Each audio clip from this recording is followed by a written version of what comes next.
Okay, so good morning, everybody, and welcome to our Thursday Drop the Leash Facebook Live. And today we have an interesting topic, and I'm going to let Celeste introduce it for us, okay?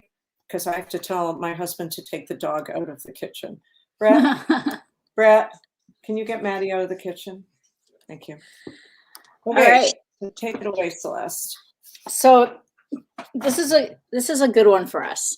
We use food in all of our training. We Do are we? foodies.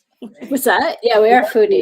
So we tend to use a lot of food in our training. Do we always need to use food to reinforce our dogs? Yeah, I know. Never thought we'd be asking this question on a Facebook Live, but here we go. We just shocked everybody.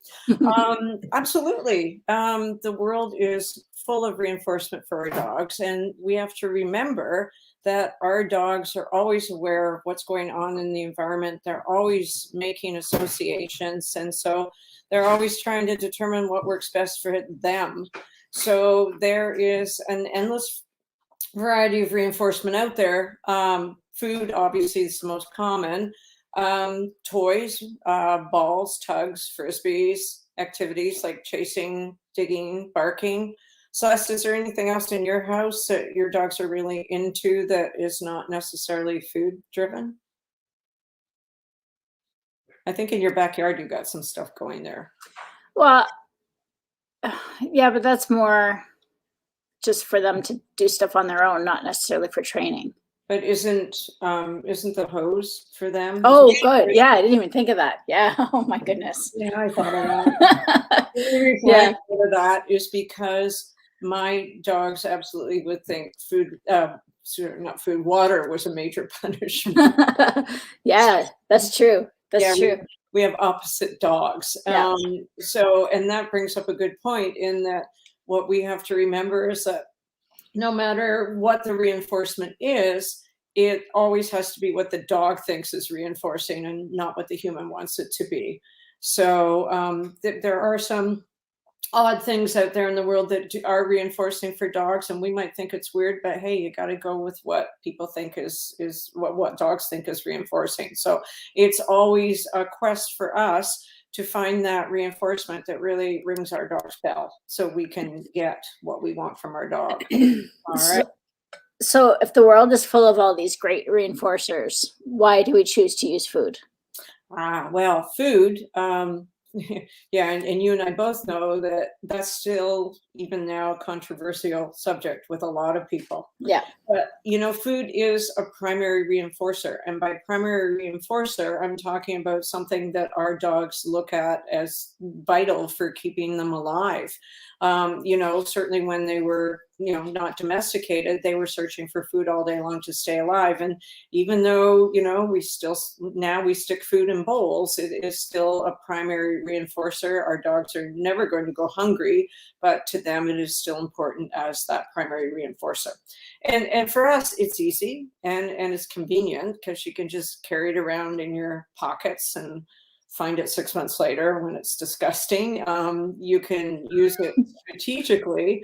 There's so many different ways, and we do that in the games program, that you can deliver it, you can throw it, you can bowl it, you can hide it, you can scatter it, and you can definitely be accurate with it. You can put it in exactly the location that you need to do it.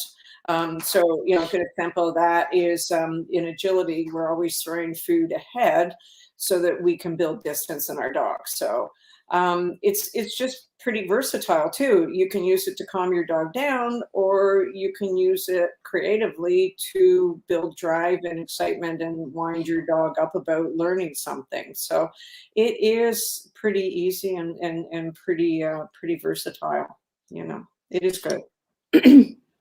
So why don't we just stick with food if it's so easy to use and so effective? Well, because as we just said, people do have interesting opinions about food. Some people just don't like to use food with their dogs, and I'm not going to argue that. especially on an ongoing basis. One of the big questions we get all the time is, when can I stop using food for my dog? Sometimes there's weight issues, you know, if you've got a dog that's just on the verge or a little bit overweight, do you want to keep throwing them cookies when you're training them all day? Some people don't want to do that. And, you know, some dogs are a little bit ho-hum about food. And in most cases, we can work to build more drive and excitement about it. But, you know, do people want to go through all that trouble, you know? So, yeah. So what can we do instead? What we can do instead is use the pre-MAC principle. So before I sent you the notes today, Celeste, have you ever heard of the pre-MAC principle? I had, because we discussed it before, but I wouldn't have before that. No, most people have never heard of the pre-MAC No. principle. And the only reason we call it the pre-MAC principle is because the guy who came up with it, and he didn't come up with it, he just learned how to explain it. It's always been a scientific principle. His name was David Premack. So he just, you know, he just came up with a way of explaining this for people. So the Premack principle builds life rewards. It uses it doesn't build life rewards. It uses life rewards. It reframes things that are rewarding in terms of activities. So instead of what does my dog like, we talk about what does my dog like to do. So you use an activity that is high value for your dog to reinforce an activity that is low value for them. And I just kind of frame that, because of the proper way to explain it is you take a high probability behavior as a reward for the dog giving you a low probability behavior. In other words, something if you give them something they're really going to be inclined to do as a reward for something they're probably not going to do. So you can see why I like to use value instead, because I think it makes it easier. And I'm going to talk a little bit about that in a minute. But let me give you a bunch of examples so it makes it really easy. So if you sit, I will give you chicken. So if you talk about that in Premack terms, low value behavior is sitting, high value behavior is eating chicken. So we put it out there as an activity. If you walk beside me on a loose leash, I will let you go sniff. If you come back to me when I call you, I will throw you the Frisbee. If you wait at the door, I will let you out to play. If you bring back the ball, I will throw it for you again. Those dogs are a little reluctant to bring back the ball. So if they bring it back, they get to throw it, they get to chase it again. So you can pretty much reframe almost all training using reinforcement once you start thinking that way. And we use it for humans too. Like, what's the common one? You get your dessert when you finish dinner. When you finish your dinner, you can eat your dessert. When you clean up your room, you can go, you know, to the movie. So we Premack everything. We just don't call it that, and we don't think about it that way. But that's what it is. Yeah. So it seems like it's a bit more complicated to use the Premack instead of food. It's so easy for most owners to just hand food to their dog. So what are the advantages of Premack? Well, it's actually not always more complicated. It's just that people don't consciously think about it. So two of the most common examples of people, you know, by the time people come to us are already Premacking their dogs. Number one is, if you wait at the door calmly, you can go out and play in the backyard. That's a big one. And number two, which everybody does, if you sit calmly while I put your food bowl on the floor, then you can eat your food. That's the big one. And that's total Premack. It's complete Premack. There are advantages to using Premack, of course.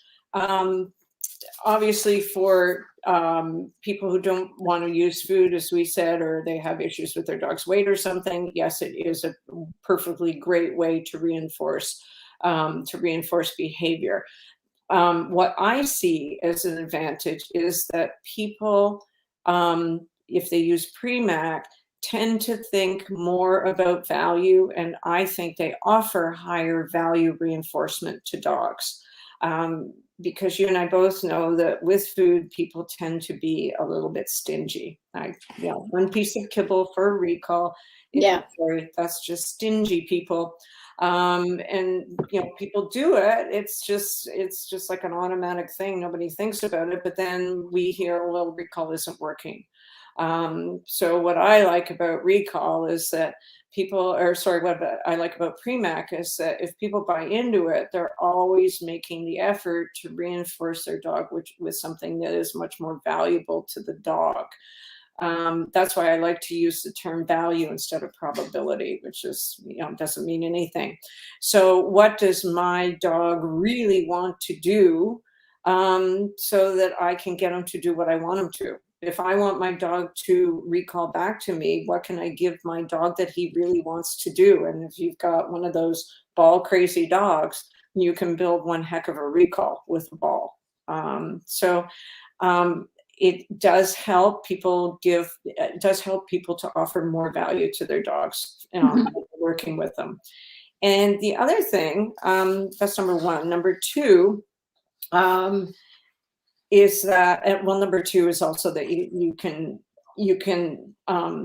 use it instead of food. So aside from the fact that people don't want to use food, if you forgot your food, if you're out there and you forgot your food and you need a recall, and your dog comes back, then you can give them a chase game. They can chase you, instead of the squirrel. So if you're creative enough, you can, if you've forgotten your food, you can always come up with something that your dog wants to do, throw a stick, or, get them to chase you, or play hide and go seek. Number three, and this is the one that I really love, is that it helps people think about distractions as something you can work with instead of something that you're competing with.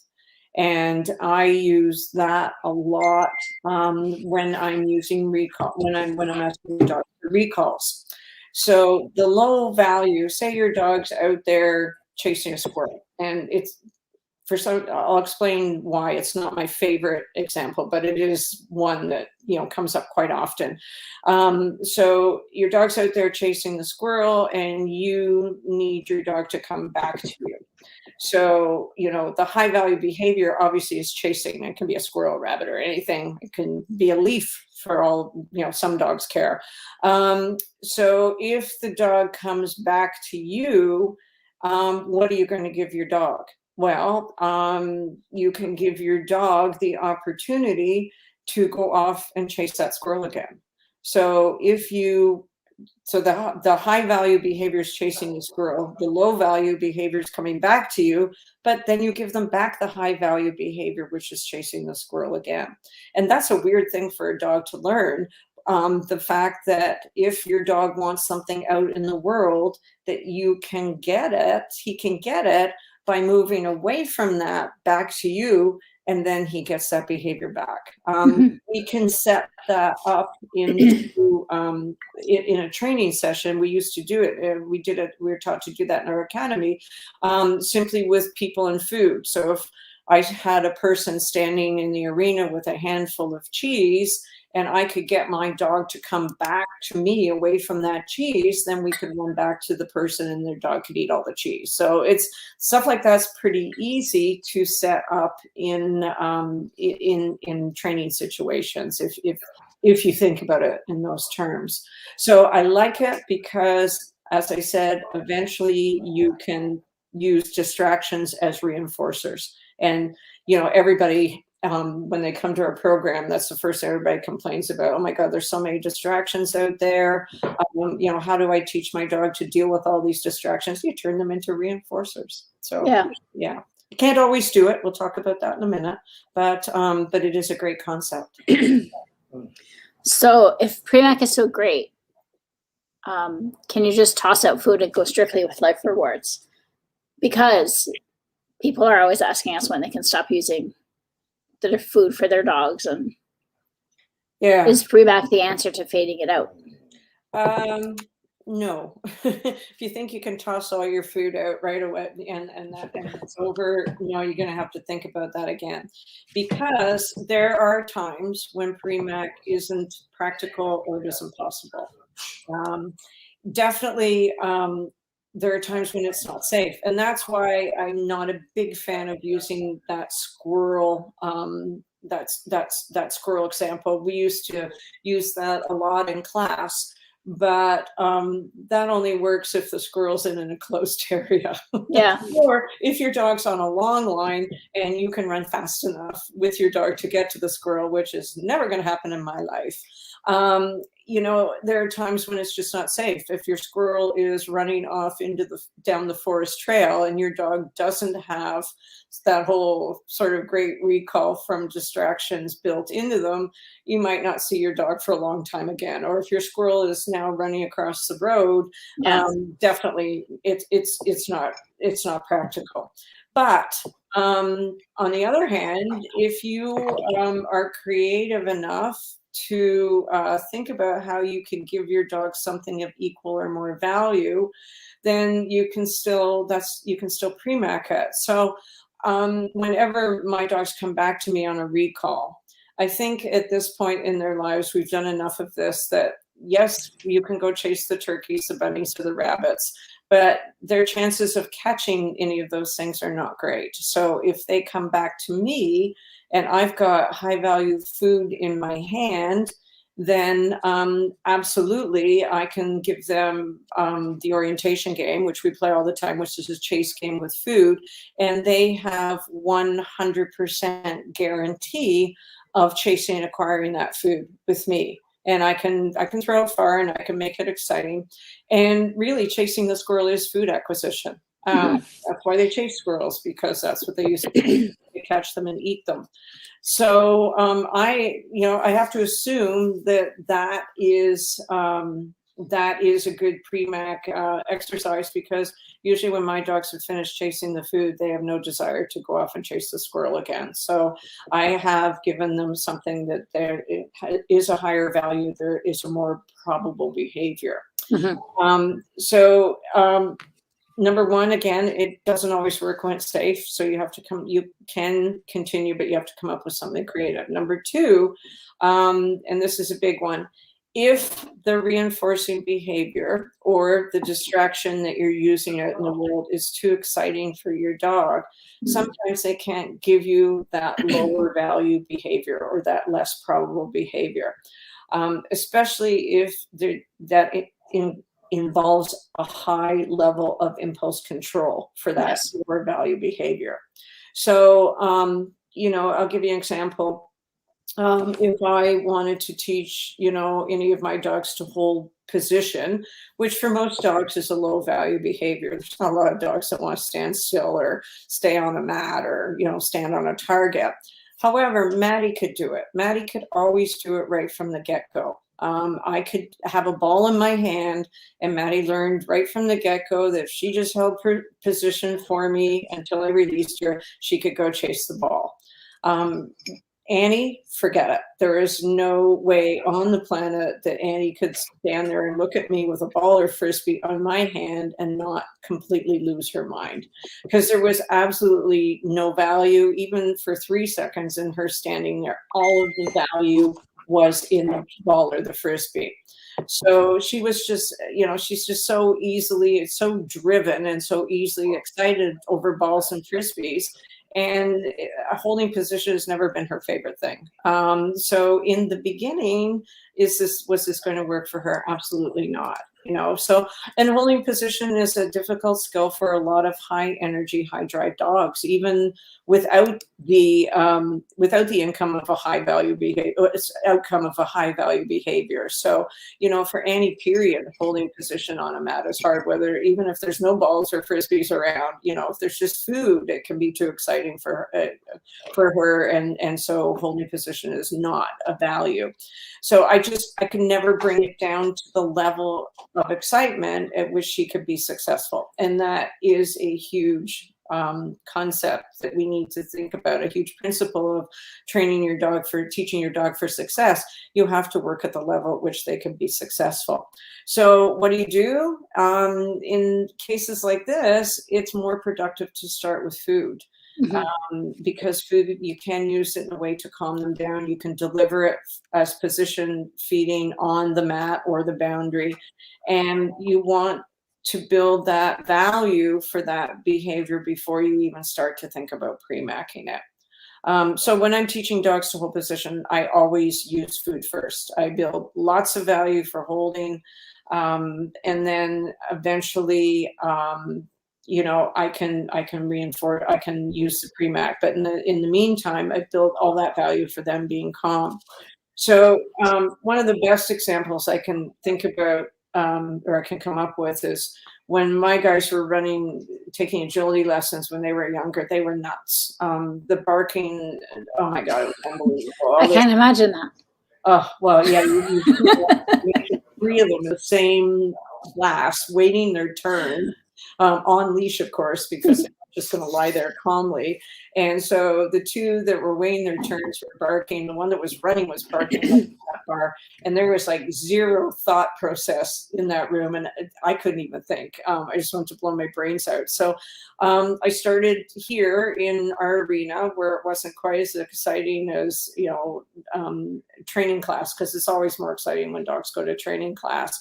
And what I did was, at that point, I've been doing a lot of mat work, but I built more value for the mat work. So if they were calm on a mat, they got to go and run a tunnel, and then they came back and they were back on the mat and they got reinforced for that. So I was working with one obstacle at a time. They could hold it together for one obstacle at a time. So the obviously the high value, the high probability behavior was going to run the tunnel, and the lower one was on the mat. But they could do it because there was food involved, because I built value. And then I built it one obstacle at a time. So eventually, Annie was really good. Annie learned that really quickly, never really barked on a course again. Rosie, we've got some issues, but we worked that out. It's always a work in progress.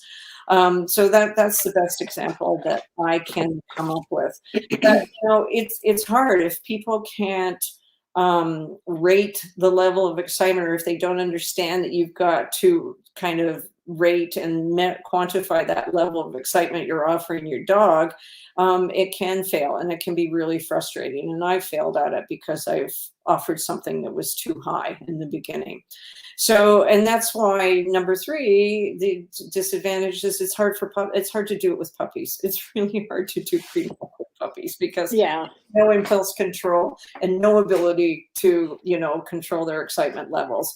I got a 10-year-old that still can't do it. So, puppies can't do it. You can still work with it. You just have to start with food. And that's the cool thing, is that you can put pre-mac and you can put food reinforcement together. So sometimes food is better, especially in agility. If you've got a dog who's not motivated to do something, say they're not motivated to do the weaves, or they're not enjoying tunnels, you can use a ball or a toy. In fact, we use throw toys. Well, Penny is a good example of that. You can certainly, when you're out there running Penny, you can certainly bump her level of excitement up by switching from food to toys. And we've seen that. Sometimes she runs for the toy, sometimes she runs with the toy. So sometimes we carry the toy, but still we don't care because it's exciting. But for others, especially in your class, if we look at Brody the Border Collie, if we took a ball out in course, we would blow his brains out. There's no way to be able to deal with this. So instead, we throw food ahead.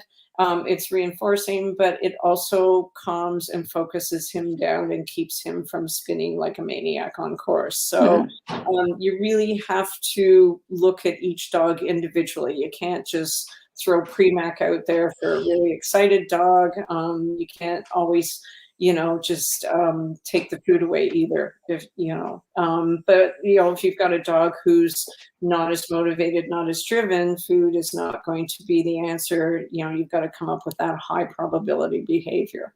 So it's always a little different for every dog. So that's pretty much all I think we have to say. But Okay, I have a question for you. Sure. Can Premack fail? Oh yeah, you can do backwards Premack. So I was trying to think of an example for a Premack where, and you know what? I think that people do it quite often. So I don't know if there's such a thing as backwards Premack, but what people often do is take their dog away from the high value, high probability behavior and give them low value, low probability behavior. Some examples. I can think of one.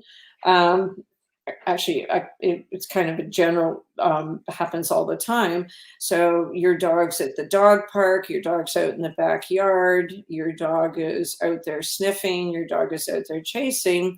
You call them back, and what do we often give dogs when they come back? One cookie. Yeah, or in the backyard, come in the house. Oh, yes. Probability behavior. Yeah, that's true. At the dog park, low probability behavior, we're going to put you, you're going to go on your leash and we're going to walk to the car and go home. When dogs are out there chasing stuff, you're going to come back, go on your leash, and we're just going to walk calmly, beside me for the rest of the walk. So, so, it goes both ways, and maybe it's helpful. That's another way it's helpful for people to think about Premack, because if you start thinking in terms of high value, low value, or high probability, low probability, people may start to see that that's why recall is failing, for sure. That's why loose leash walking is failing, because if you loose leash walking is so difficult for dogs. It's a really tough one, and if you don't give them something of higher value or higher probability, definitely loose leash walking is going to it's going to fall apart, I think. Sniffing is the best. Sniffing is such an easy thing to give your dog for loose leash walking. And I remember when I also know that when I first started teaching loose leash walking, I also put food together with Premack, and that's super powerful. I never thought of that. So in the beginning, my dogs would walk 5 steps beside me. They would get reinforced for walking those 5 steps, and then I would say, go sniff, which is one of the most motivating, powerful activities, high value activities for any dog, is to go off and sniff. Mm-hmm. So, we started with 5 steps, and I included both, and then 10 steps, but I didn't take away food for a long time, and I still offer food. Yeah. My dogs still get food for coming in beside me and paying attention to me. Yeah. And then almost always do I say to them, go sniff. And, just because they don't need to be with me anymore. So even without thinking, I'm inadvertently Premacking that by offering that high value, high probability behavior of sniffing. Mm-hmm. You'll go a lot further teaching loose leash walking. If you start to think of it that way. Yeah. So in summary, it works in some situations. It doesn't work in every situation. It can replace food to a certain extent. It sometimes does require a bit more reactivity on the part of the human or the trainer. But it can also be the answer for a lot of dogs who are not so driven for food and, who have weight management or motivational issues, or for owners that are aversive to food too. So It is a fun thing to go out and do. So it would be nice. I don't know if there are any questions or comments about it at all. Susan says that rollover is best. I think that is a winner for food choice when you're in a high distraction area. Yeah, but it's also a good idea to start thinking about it in terms of an activity. In that eating is, because if you want to start training yourself to think about Premack is something that is active. It's like what behavior. The dog can go. Actually, because we very rarely hand our dogs food. the dog can chase rollover. Right. The dog can search for rollover. The dog can find rollover, you know. Yeah. So that's where you get into a bit of the pre-mac sort of thing. Yeah. Yeah. Oh, and she says that she found that Sheriff doesn't want to go for a walk, and is only going a short distance given the heat. I think that, yeah, that's a behavior that's just a survival skill for dogs in this heat. Yes. Yeah. We're all going to going for a walk in this heat is very low value. I know. There's no value for me. I don't think there's anything you could give me right now. No. Of high value or high probability. Actually, yeah, other than walking up the arena to do scent with the dogs, that's all we're really doing right now, you know. But if anybody is listening to this, it would be kind of interesting to think about what you do with your dogs, and are you offering pre-mac in some way?